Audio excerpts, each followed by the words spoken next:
As I mentioned earlier, today in 1804, Napoleon Bonaparte was proclaimed Emperor of the French. We should really get to know him. I mean, most people would consider him somewhere in the top 3 of the greatest military leaders ever. Personally, I put him in the top 10 probably. But that's neither here nor there. The point is, he's a very important figure in our history, and one whose career trajectory can really give us a sense of the kind of things that are in store for our own future if we make the same mistakes. Anyway, here's a few career highlights from Napoleon Bonaparte. He was born in Corsica from a family of Italian origin. His name, Bonaparte, is actually Italian, it means good side, and his earliest known ancestors were hanging around in Florence around the 13th century. So yeah, another cool French thing that's actually Italian. Sorry Mark. But back to Napoleon, he was an incredibly talented soldier. He made it to general of the French Revolutionary Army when he was only 24. And as general, he led a series of incredible expeditions where he totally whooped ass. He won pretty much every single battle. And on his return to France, he was hailed a national hero. So he took advantage of his popularity and the general civil strife going on in France at the time, right after the French Revolution, and he used his military backing to arrange a coup in which he became leader of the French state as first consul.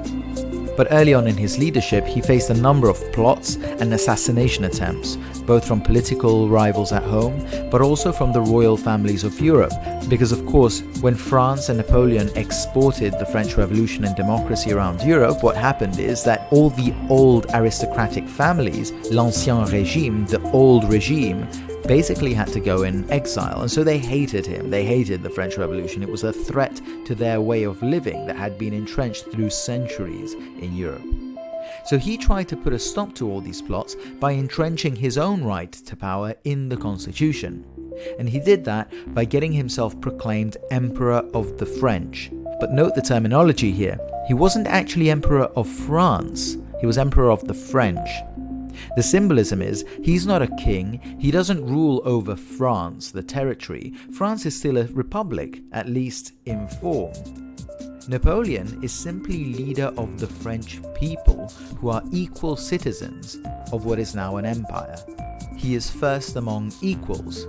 And to any student of history, this is the oldest trick in the book. It's exactly what Augustus, the first Roman emperor, did.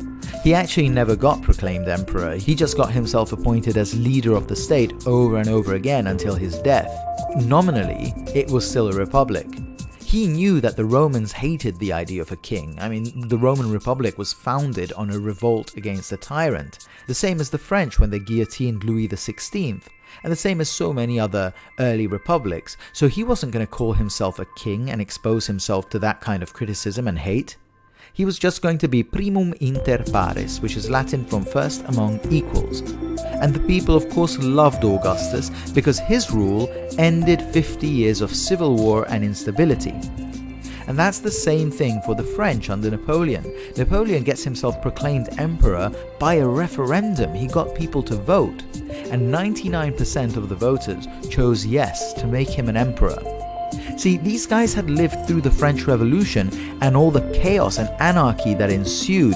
It was so bloody that they called it the Reign of Terror. You must have heard that term.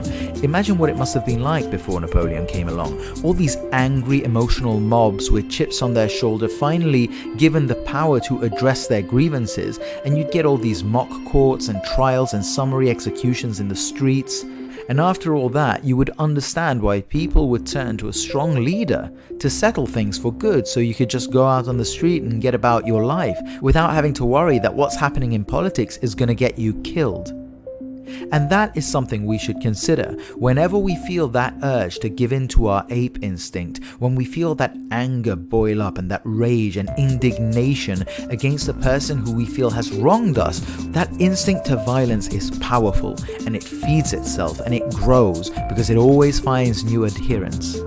And think that every time you give in to that instinct, even in your private life, or you justify meanness or the use of violence as a political tool, or to punish or silence opposing voices, especially in times of political turmoil, you are contributing to moving us closer to chaos. And in chaos, it's anyone's guess who we will choose just to put an end to that chaos.